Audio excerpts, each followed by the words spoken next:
आज हम सुनेंगे पवित्र रमा एकादशी की कथा। यह वह दिन है जब भगवान विष्णु की आराधना से सभी पापों का नाश हो जाता है और मोक्ष की प्राप्ति होती है। रमा एकादशी भगवान विष्णु को समर्पित वह पावन तिथि है जो हमें भक्ति, संयम और सदाचार का संदेश देती है। आइए अब सुनते हैं उनकी पवित्र कथा। रमा एकादशी का दिन भगवान विष्णु की भक्ति के लिए बहुत शुभ माना जाता है। कहते हैं इस व्रत से सभी दुख दूर हो जाते हैं। चलिए अब शुरू करते हैं रमा एकादशी व्रत कथा। चतुर्मास की यह अंतिम एकादशी मानी जाती है। रमा एकादशी के बाद देवउठनी एकादशी आती है और चतुर्मास का अंत हो जाता है। साथ ही दीपावली से पहले रमा एकादशी के दिन माता लक्ष्मी की पूजा करने का सबसे अच्छा मुहूर्त माना जाता है और इस दिन के उपवास से ही माता लक्ष्मी की आराधना शुरू हो जाती है जो दीपावली पूजन तक चलती है। माता लक्ष्मी को रमा भी कहा जाता है, इसीलिए कार्तिक मास की इस एकादशी को भगवान विष्णु के साथ माता लक्ष्मी की भी पूजा करनी चाहिए। शास्त्रों के अनुसार माँ लक्ष्मी के नाम पर ही इस एकादशी को रमा एकादशी कहा जाता है। इस व्रत के करने से माँ लक्ष्मी का भी आशीर्वाद प्राप्त होता है, जिससे घर में सुख समृद्धि का वास होगा। रमा एकादशी पूजा विधि। रमा एकादशी पर भगवान विष्णु का माता लक्ष्मी के साथ पूजन का विधान है। इस दिन सुबह उठकर स्नान आदि करके निर्भीत होकर व्रत का संकल्प लेना चाहिए। पूजन के लिए सबसे पहले एक चौकी पर पीले रंग का आसन बिछाकर भगवान विष्णु और माता लक्ष्मी की मूर्ति स्थापित करें। भगवान का हल्दी मिश्रित जल चढ़ाकर अभिषेक करें। उन्हें धूप, दीप और चंदन का टीका लगाना चाहिए। एकादशी के पूजन में विष्णु जी को पीले रंग के फूल और वस्त्र अर्पित करें और माँ लक्ष्मी को गुलाबी रंग के गुड़ और चने की दाल का भोग लगाकर व्रत कथा का पाठ करना चाहिए। पूजन के अंत लक्ष्मी रमणा की आरती गाकर किया जाता है। इस व्रत का समापन द्वादशी तिथि की सुबह ब्राह्मणों को अन्न का दान और दक्षिणा देकर व्रत खोला जाता है। एकादशी व्रत कथा। धर्मराज युधिष्ठिर कहने लगे कि हे भगवान, कार्तिक कृष्ण एकादशी का क्या नाम है, इसकी विधि क्या है, इसके करने से क्या फल मिलता है, सो आप विस्तार पूर्वक बताइए। भगवान श्री कृष्ण बोले कि कार्तिक कृष्ण पक्ष की एकादशी का नाम रमा है। यह बड़े बड़े पापों का नाश करने वाली है। इसका महात्म्य मैं तुमसे कहता हूँ, ध्यान पूर्वक सुनो। हे राजन, प्राचीन काल में मुचकुंद नाम का एक राजा था। उसकी इंद्र के साथ मित्रता थी और साथ ही यम, कुबेर, वरुण और निभिशरण भी उसके मित्र थे। यह राजा बड़ा धर्मात्मा, विष्णु भक्त और न्याय के साथ राज्य करता था। उस राजा की एक कन्या थी जिसका नाम चंद्रभागा था। उस कन्या का विवाह चंद्रसेन के पुत्र शोभन के साथ हुआ था। एक समय वह शोभन ससुराल आया। उन्हीं दिनों जल्दी ही पुण्यदायिनी एकादशी रमा भी आने वाली थी। जब व्रत का दिन समीप आ गया तो चंद्रभागा के मन में अत्यंत सोच उत्पन्न हुआ कि मेरे पति अत्यंत दुर्बल हैं और मेरे पिता की आज्ञा अति कठोर है। दशमी को राजा ने ढोल बजाकर सारे राज्य में यह घोषणा करवा दी कि एकादशी को भोजन नहीं करना चाहिए। ढोल की घोषणा सुनते ही शोभन को अत्यंत चिंता हुई और अपनी पत्नी से कहा कि हे प्रिय, अब क्या करना चाहिए। मैं किसी प्रकार भी भूख सहन नहीं कर सकूंगा। ऐसा उपाय बतलाओ कि जिससे मेरे प्राण बच सकें, अन्यथा मेरे प्राण अवश्य चले जाएंगे। चंद्रभागा कहने लगी कि हे स्वामी, मेरे पिता के राज में एकादशी के दिन कोई भी भोजन नहीं करता।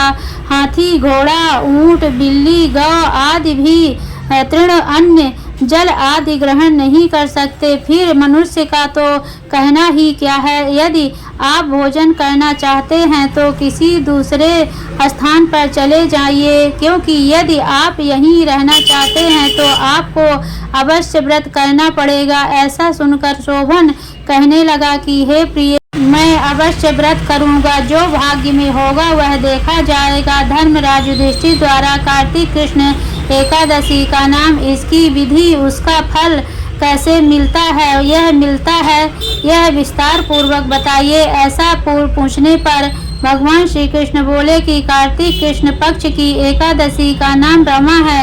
यह बड़े बड़े पापों का नाश करने वाली है। इस प्रकार से विचार कर शोभन ने व्रत रख लिया और वह भूख व प्यास के अत्यंत पीड़ित होने लगा। जब सूर्य नारायण अस्त हो गए और रात्रि को जागरण का समय आया तो वैष्णवों को अत्यंत हर्ष देने वाला था, परंतु शोभन के लिए अत्यंत दुखदायी हुआ। यह प्रातः होते शोभन के प्राण निकल गए। तब राजा ने सुगंधित काष्ठ से उसका दाह संस्कार करवाया, परंतु चंद्रभागा ने अपने पिता की आज्ञा से अपने शरीर को दग्ध नहीं किया और शोभन की अंत्येष्टि क्रिया के बाद अपने पिता के घर में ही रहने लगी। रमा एकादशी के प्रभाव से शोभन को मंद्राचल पर्वत पर धन धान्य से युक्त तथा शत्रुओं से रहित एक सुंदर देवीपुर प्राप्त हुआ। वह अत्यंत सुंदर रत्न और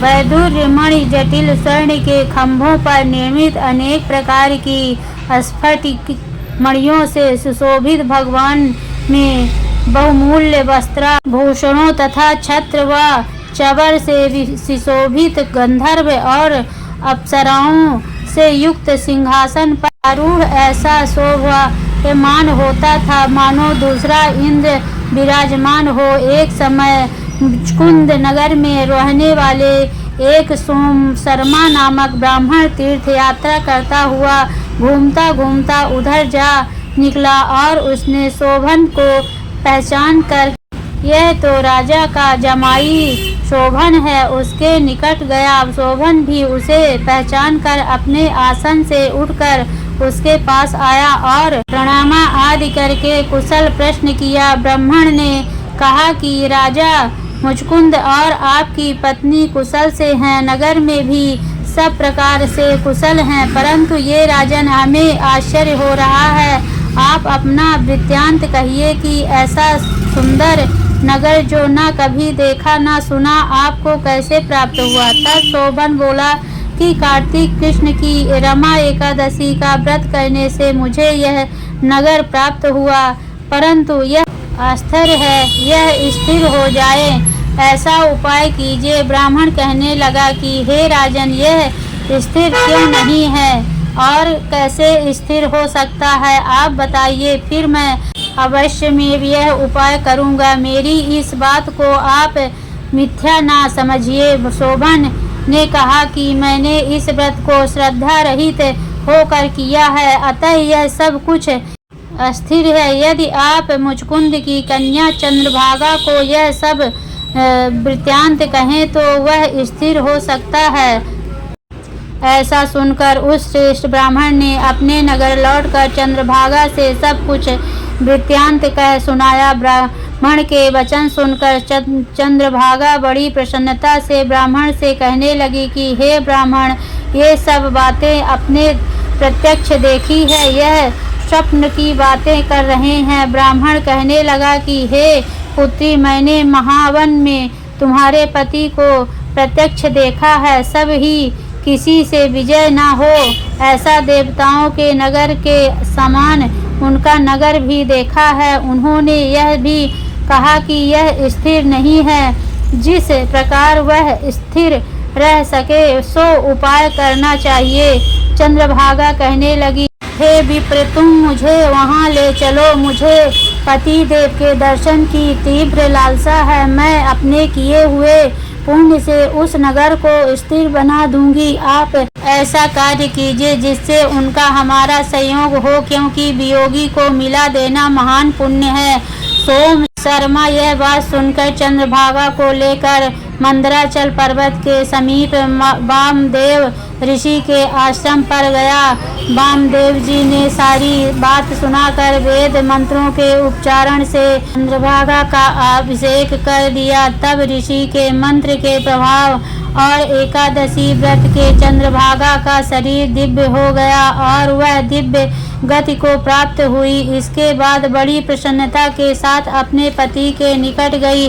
अपनी प्रिय पत्नी को आते देखकर शोभन अति प्रसन्न हुआ और उसे बुलाकर अपनी बाईं तरफ बिठा लिया। चंद्रभागा कहने लगी कि हे प्राणनाथ, आप मेरे पुण्य को ग्रहण कीजिए। अपने पिता के घर जब मैं 8 वर्ष की थी तब से विधि पूर्वक एकादशी व्रत को श्रद्धा पूर्वक करती आ रही हूँ। इस पुण्य के प्रताप से आपका यह नगर स्थित हो जाएगा तथा समस्त कर्मों से युक्त होकर प्रलय के अंत तक रहेगा। इस प्रकार चंद्रभागा ने दिव्य आभूषणों और वस्त्रों से सुसज्जित होकर अपने पति के साथ आनंद पूर्वक रहने लगी। हे राजन, यह मैंने रमा एकादशी का महात्म्य कहा है। जो मनुष्य इस व्रत को करते हैं उनके ब्रह्म हत्या आदि समस्त पाप नष्ट हो जाते हैं। कृष्ण पक्ष और शुक्ल पक्ष दोनों की एकादशियां समान हैं, उनमें कोई भेदभाव नहीं है, दोनों समान फल देती हैं। जो मनुष्य इस महात्म्य को पढ़ते अथवा सुनते हैं वे समस्त पापों से छूटकर विष्णु लोक को प्राप्त होते हैं।